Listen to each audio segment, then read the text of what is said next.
The first is to talk about my journey. I'm a product of my biography, or a prisoner of my biography, whichever way you want to look at it. So whatever thoughts I've developed over my journey are colored by the journey I've traveled. So I'll just take you through that. Then I'll take you through the key lessons from my journey. And out of that, there are three key lessons that I want to make remarks around. One is the issue of leadership. The second one is the issue about the role of state-owned enterprises in this phase of our democracy. And the third one in those is the whole issue and the question of race. It's a big topic, and I think it's high time we just begin to unpack it so that we can have a meaningful discussion. So the third key theme will be what I call generational leadership questions. Those are the questions that I believe every generation is called upon to answer its generational leadership questions. And the last point is to ask ourselves, so what is our generational leadership questions? South Africa today, Black Management Forum, the whole society, what is our own generational leadership questions? And I'll close with that. Just to summarize on my journey, and I'm just going to be mindful of time. Just to summarize on my journey, we already talked about the fact that I did BSc Electrical Engineering. But before that, I grew up in a small village in Limpopo. Nothing remarkable, a school and a shop. And if you grew up in a rural village, those institutions are quite big. You travel 30 kilometers to actually find a school. And so, I was in walking distance of a church and a school and a shop, and that shaped my early life. So education was important and accessible. And of course, the first 2 years of my schooling was under a tree. Nothing remarkable about that. It was a norm. The first few years after that, we used to share a classroom. And so I don't know whether some of you still do that, but when you share a classroom and two classes in one classroom, and one half face this way, the other face that way, and the teacher compete with each other about who shouts the loudest. And if you bored with your teacher, you listen to the one that's teaching behind you. But that was the norm. Of 1976, I didn't write my exam. My exam in 1976, I had to repeat what was then called JC, or Standard 9. It was a blow at the time, but it actually eventually became a blessing, because I had to repeat my Standard 9. And it's important for my journey because the school that I went to, the first school I went to, was poor in maths and science. So I was averaging 30% in maths and science. And when I repeated, the maths and science, improved to the 70s, and that was a key for me to go into the engineering degree. So it was a blessing in disguise that I had to repeat my Form 3. But I think the major break for me came when I did matric. And when you're good in maths and science, when you do matric, your parents says you go and do medicine, and that's the end of the story. But the issue of engineering intrigued me. Very few people did engineering, particularly black people at the time, because it was not accessible. But I saw an advert on the Sunday Times, I think it's 78. It says, we look, Anglo-American was looking for it. But the biggest thing that attracted me to this advert is that we're going to be paying you $300 a month as a student. Now that changed things. $300 a month for a student was big. Because then as a matriculant, my average pocket money from home since I started Form 1 was 10 Rand. For the 5 years or 6 years that I was a student, it never changed. 10 Rand a month. You receive it through telegram. No inflation, no increase. Now, when somebody says we're going to pay you 300 Rand, you're going to pay tuition, 300 Rand, you're going to pay you accommodation and everything, that was big. So I applied, and I thought, look, I had a chance, but until I realized that they were looking for only 12 people across the country. 12, I was 6 for commerce and 6 for engineering. Then I said, well, now this is not, I think, a competition that I would win. I was lucky, got in, first, what is called cadet scheme and first cohort, and we started with the engineering scheme. I'm going to say a little bit about it because it's key in terms of the intervention that they had. The reason Anglo-American did it was the following. They said they've been spending a lot of money giving scholarships to black students to do engineering, but they had nothing to show for it. So 1 year of pre-university. From that, you go to a white university, because previously you're not allowed to go to a white university, you go to a black university. So they wanted pre-engineering, you go to a white university, and they chose vets. And during that pre-year, they're going to do certain interventions that they believe are key to making sure that we make it as engineers. One of the things that they looked at and says, look, as we look at the success rate of black engineers, we find that they struggle with maths and science, so we're going to intervene with maths and science. They struggle with English, and I did struggle with English at the time. We're going to intervene with English. But the other key issue was to say, probably their background doesn't allow them to think like engineers. One of the requirements in terms of engineering is to think in 3 dimensions. They say probably their background does not allow them to think in 3 dimensions. And somebody says, so Anglo-American invested in very expensive toys to help us think in 3 dimensions. And I don't know, there's a thing called feature technique where you put things together. There was 1 day a week where we had to do that to help us think in 3 dimensions. And the other big issue was to expose us to their operations, the mines, factories, to have an appreciation of engineering. It was important because at the time, I decided to do engineering, but I had not met an engineer. It's only when I met what was called my mentor that I can say I've met an engineer, I've talked to him. But I didn't have an idea what they did. So that was important. That was a big intervention. And we went into vets, after the pre-engineering, the 6 of us, and the 6 accounting guys. And vets was interesting. The engineering faculty was interesting.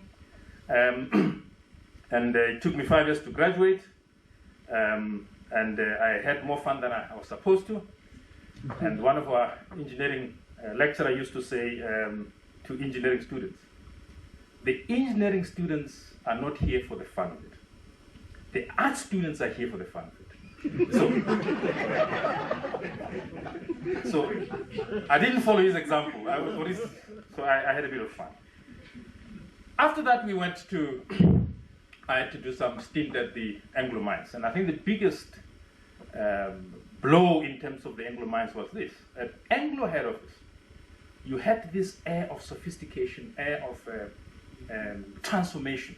We used to sit in very expensive restaurant and have 5-course meal, and when you go to the mines. The mines are a homeland, Volksstadt. They don't care what head office is saying. When you step into the mine, there are 2 categories of people. There's black workers and white officials. Now, if you're confused in terms of where you fall, you've got a problem. In fact, one of the issues that you have to deal with is where you get your salary. Black workers get it from a window. White officials get it through an envelope in an office. Now, we came in and we confused. And it was a big issue just to deal with where we get our money. Moving from the window to, so big issue. But it was beginning to shape our thinking about the transformation then, in the early 80s. One particular incident that was still stuck with me is that as a junior engineer, one of the things that we have to do as part of your training is to actually act in a position of a foreman. It's part of the training. And I remember this mine engineer who was proud that he's going to be the first one to appoint a black foreman. And I was going to be that acting foreman. And I was looking forward to it. And it was going to be 2 weeks that I'm acting. And I stepped into this office. And I started, hoping that there were going to be people reporting to me. They were not reporting to me. And I started finding out now, doesn't this man have people reporting you? No, they just, no, they are, but now during this period, we have made sure that they report to somebody else. So for the 2 weeks, I sat in that office as an acting foreman. No one was reporting to me. No one was giving me work. And of course, I took a gap, and most of the time I went to town and did my own stuff. But one particular issue, and I started just looking at the documents, and I looked at this guy's diary. And what intrigued me is that every Tuesday there was a specific meeting in the evenings that he went to. And it was called Vergadering. And I said, look, I'm not sure what this meant to find me in his office. Because I didn't know even whether he was told that I'm going to be acting in his office. But that was the mindset at the time. So I acted not only as a chairman, as a foreman, but also probably as a member of the IVABA. Went to Sasol I went to Moscow as ACI, but I just want to truncate, and I went to Sasol, and I think the Sasol experience was very intriguing for me because one of the things, and as we talk about the state of enterprise going forward, one of the things that intrigued me going to Sasol, and in Secunda particularly, Sasol, engineering wonder. You go and look at the plants. I mean, the major technologies to convert coal into liquid gas, into petrol. And we don't have this kind of scale anywhere in the world. And it was done, obviously, for strategic reason to actually defend ourselves against the sanctions on oil. So money was not the issue. Make sure that Sasol works. So they spent no cost in bringing this technology. But you walk into Sasol, you see this massive, sophisticated plant from mechanical engineering, instrumentation, control. But one of the things that they did at Sasol, which was their pride, was they were going to run these operations using Africans. The plants were built by Americans. They converted every drawing, every manual into Africans. When you walk in there and you talk English, is a problem. And I remember, I don't know some of you, to actually pick up on Afrikaans, I actually had to buy, there's a thing called Tweetalige Woordeboek. That's a bilingual dictionary that converts things from English into Afrikaans. Some of the basic wording, one of the things that intrigued me, everywhere I looked in the Afrikaans manuals, I saw this thing called in Afrikaans toerusting. I had no clue what it is until I found it's just an equipment. But the biggest issue about Sasol was that, in fact, Sasol then was a semi-state-owned enterprise. So it was not only strategic in terms of providing the product, but it was strategic in providing the pride of being able to run this enterprise, which is part of the heritage of South Africa. So it was big, and the psychology of it, the hierarchy of it. You call the elder person is irrespective of his stature and position. So it was a macrocosm of the Afrikaner society running a very sophisticated piece of equipment. And that pride you could see, and you say, if it could be transformed in today's context. And that was very impactful for me as I looked at Sasol. And of course, the transformation issue was very, very difficult at Sasol. That's when I actually got involved in the BMF. We started the BMF branch in Secunda. We started the region of Mpumalanga. And in fact, that's where I realized that the group that won was still very strong, because this BMF was monitored very closely. It was spoken up at the highest level. But they helped us start the BMF, and we started thinking about how do we transform this environment. And it was a very difficult but challenging and exciting, and I'll talk maybe more about it. Then my journey took me to Eskom. I started Eskom as a distribution technology manager. And I think the biggest focus there was electrification. Started in 1995, that's when electrification was at its highest. We're doing 300,000 connections every year. I think the biggest focus for us as distribution technology was two things. One, bringing a technology to electrify at low cost but reliable.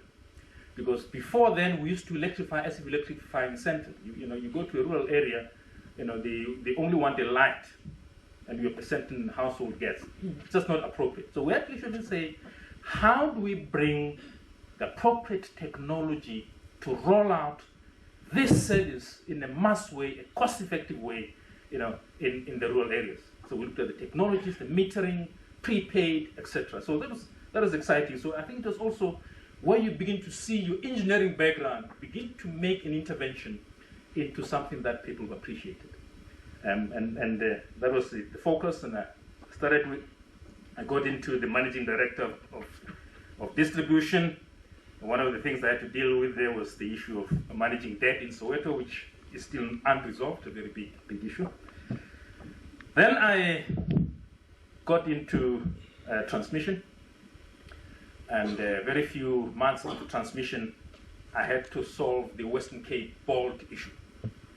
I'm sure you're aware that in 2005, a bolt found itself in the wrong place and knocked out one of our key assets, a spare, and we were going through a peak in terms of winter, so we had to start introducing the phrase called load shedding in the Western Cape. And for my sins, Tulane says, look, I think you need to go to the Western Cape and sort this thing out. So I spent time in the Western Cape dealing with the Western Cape issues. So that's when I started beginning to understand the complexity that we have to deal with in terms of the power system. But the complication thing is that the first set of load shedding happened at the eve of the local government elections in the Western Cape. And the politicians, of course, came in and tried to spin the issue. And the issue about sabotage. And one politician who I will not name. And of course, the ANC lost the elections in the Western Cape. So you don't become very popular with the politicians when that has happened.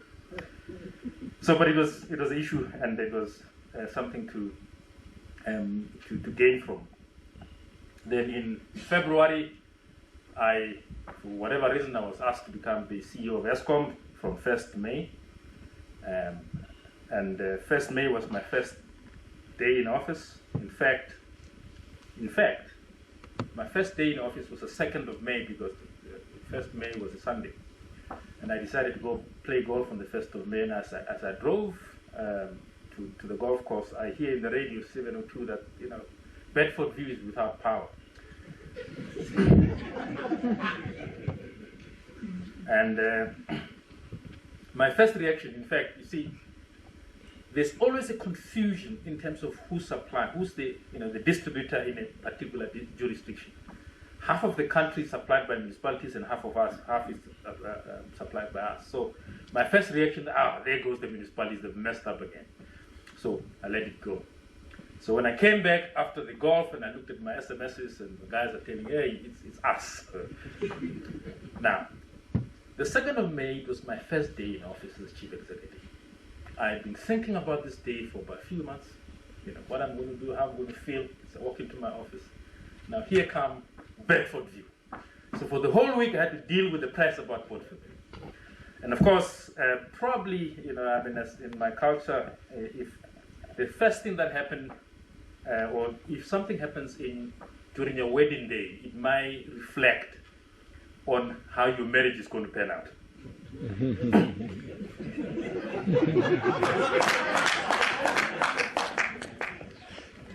So maybe Bedford View was actually reflecting how my tenure at Eskom is going to pan out.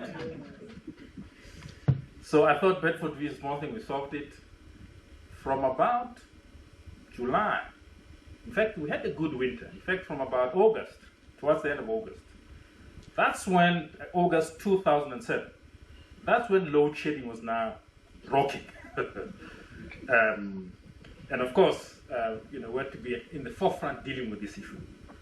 I don't have to go into the depth of what caused load shedding, but let me just summarize what the issue is. Basically, we as a country messed up the planning of the power system. The policy was that Eskom don't bring private players was not mature. They didn't come. We didn't build. The economy was growing. We electrifying.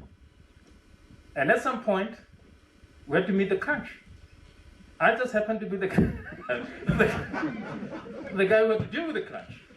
So 2007 was the crunch time. I think the biggest crunch came the 24th of January, where we nearly shut down the country. Let me just give you, and some of you may not understand this thing. There's an institution in Jamestown called the National Control. That's where it's almost like the cockpit of the power system. They are the guys that balance the system on a daily basis. And when the load shedding was happening, I was talking to this guy every day. It's like they are your whole machinery. So every morning you say, okay, how are we looking? They say, we're going to look good today. Or how are we looking today? It's going to be bad. 24th of January, the guys said, look, there's a guy called Colonel Lakmir, and a very good guy. It's a very cool guy. He will tell you very risky thing in a more very calm thing. 24th of January, I phoned him and said, what's going on? He says, yeah. We have not been here before.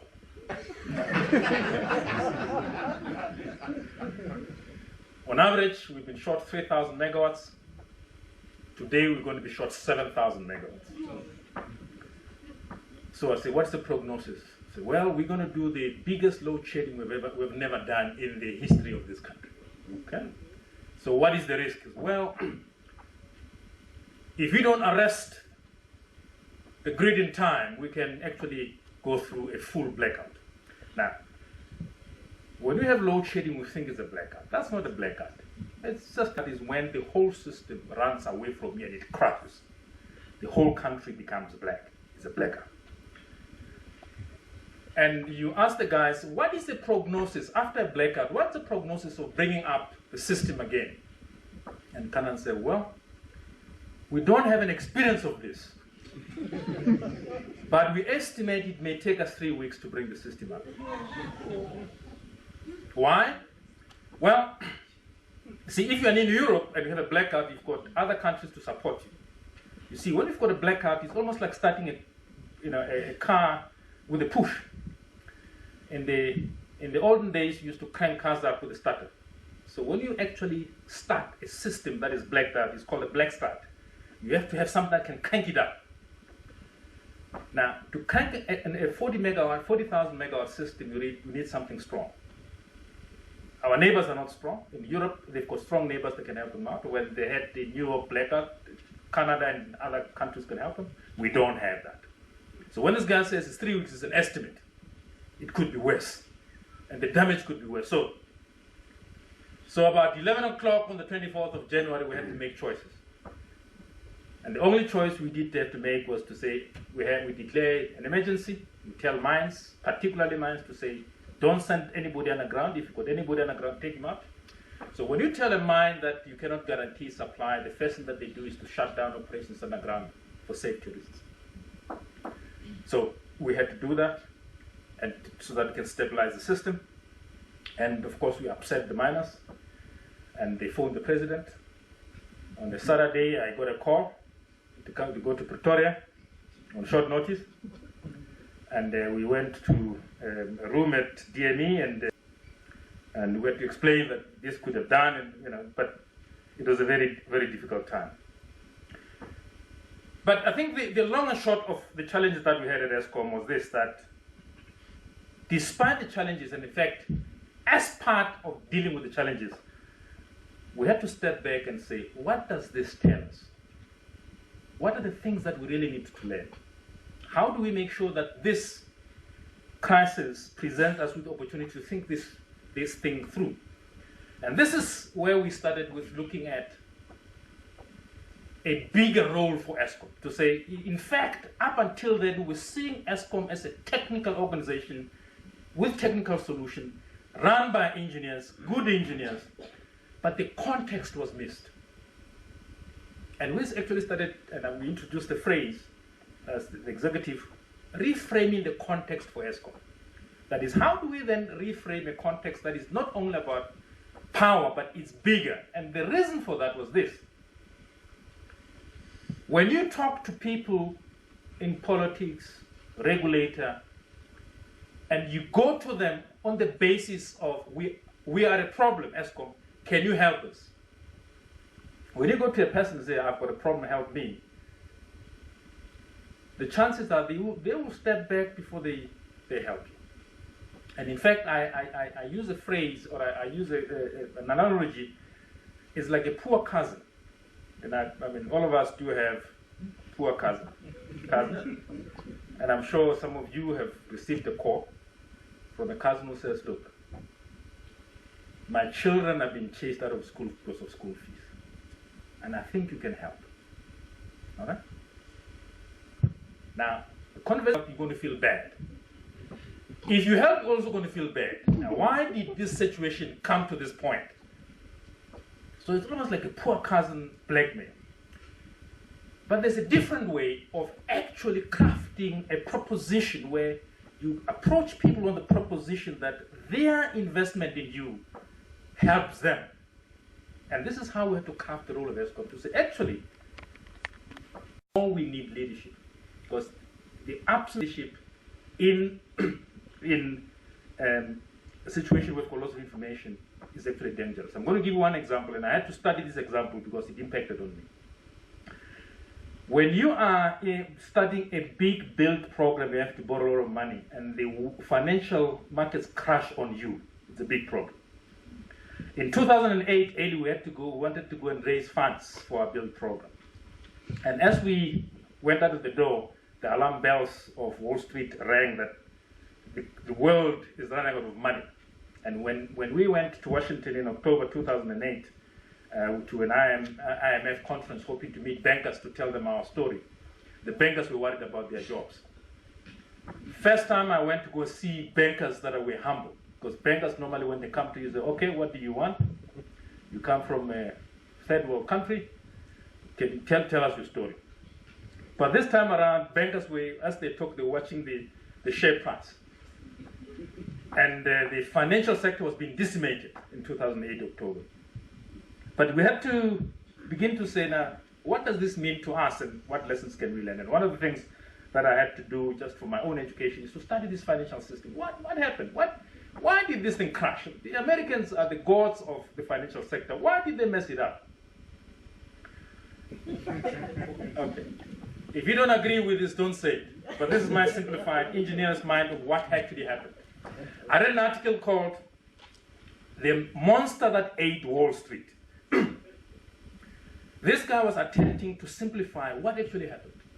And he brought this concept of what is called CDS, credit default swap. And he says, look, basically what the financial system or financial industry tried to do, they came to an idea. You see, when you are in the financial sector and you borrow money, you borrow 100 rands, you have to have in reserve about 100 rands in case the person you borrow defaults on that loan. So you don't have to put your investors at risk. Okay? It's called, it's a reserve for the default. So you borrow 100 rands, you have to have 100 rands in reserve. Now somebody says, look, man, if we actually... Now, what are my lessons about leadership? And you've asked what is the critical success factors, and I'm going to make general statements about leadership here, not specific. 5 key issues that I learned about leadership. One is the whole notion of abundance. That leadership ability is the ability to create an abundant future. The ability to inspire people for an abundant vision. The ability to convince people to see beyond themselves and see an abundant future. That's the first thing, and I'm going to show you examples of that. Second, the issue of dialogue that leads to shared meaning. In the absence of shared meaning, you have this CDS model where people in corners do their own thing, but the whole thing crashes. Third, reflection.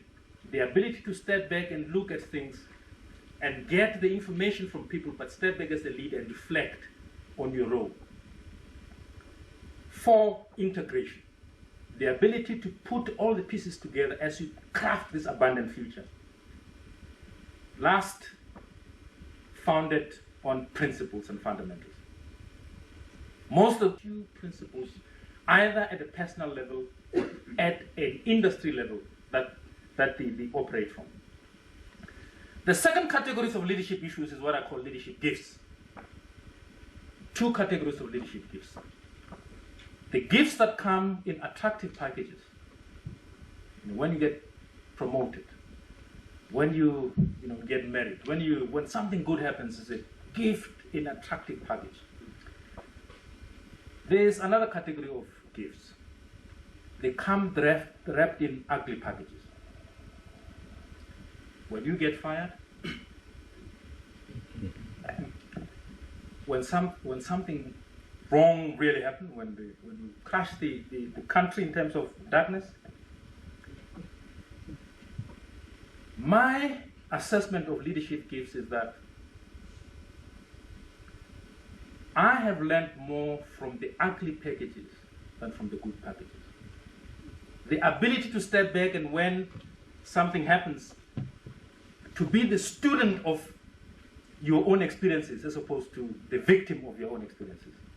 So for me, that's the leadership lessons I've learned from my experience. Now, coming to the issue of the role of state-owned enterprises, and this is important in the context of leadership, developmental state, and I'm going to use here the examples of the example of Eskom and the development of Eskom. As we begin to talk about the reframing of Eskom, we actually started going back and say, how did those who managed these enterprises before manage this? And I actually went to the history of Eskom, started in the 1920s, and to simplify it, to follow a trajectory of a career of a guy called Hendrik van der Bijl, who started Eskom. Hendrik van der Bijl, and you would hear his name if you read about the history of state enterprises, you would hear a lot about Hendrik van der Bijl. In fact, Van der Bijl Park is named after him. One of the few guys who, as South Africans, became a renowned physicist, went to the US, went to Europe, and did physics research. He became a well-renowned physicist, accepted in a society called the Royal Society of London. And some of the noted people in the Society of London is people like Michael Faraday, Isaac Newton, Lord Joule. So he was an accomplished scientist. So John Smarts in 1920 recalled this guy, said, come, we want to organize the industry and we want people to help us think through this organization. And he came in, and one of the things he said is that to organize the industry, three things that you must look at. One is rail, two is steel, three is power. And in 1923, that's how Eskom started. 1922, we had the Eskom Electricity Act. And Hendrik van der Bijl not only started Eskom, but went on to start ISCO, was instrumental in the beginning of IDC. And when you study the 1920s, you actually realize that in terms of where the Afrikaner were, it's probably where we are as South Africans today, where you now have to start a new beginning in terms of economic base to raise everybody to the level that they should be. And that's where the issue of state-owned enterprise come in, and we need to do. And I've taken three lessons out of the experience of the Afrikaner with state-owned enterprises. When you look at state-owned enterprises, Transnet, ISCO, and Sasol, when it was a state-owned enterprise, IDC, and a number of them. And the question is, what did they do which make them successful in taking state-owned enterprises as part of the developmental agenda? Three issues. One, clarity of purpose on each of the state-owned enterprises. Be clear, what do you want each state-owned enterprise to do? Two, an integrated strategy about all state-owned enterprises that is driven politically. And in fact, if you look at the power dynamics of over the from the early 30s up to the 80s, the strategic center was the Broederbond, the implementation center was the National Party, the implementation planner was the National Party, government was the implementation center. So that alignment, strong alignment at the Broederbond, what is it that we want out of state enterprises in terms of the Afrikaner agenda was key. At the moment, that is lacking. Boards decide what they do, what they want to do, And they even collide with, as Moyo said, collide with the wishes of the people that elected the government to do what they need to do. And in the absence of that, you do not leverage the platform of state enterprise. Let me just give you an example about the size of Eskom. We are rolling out, or Eskom is rolling out over the next 5 years. Well, we own it.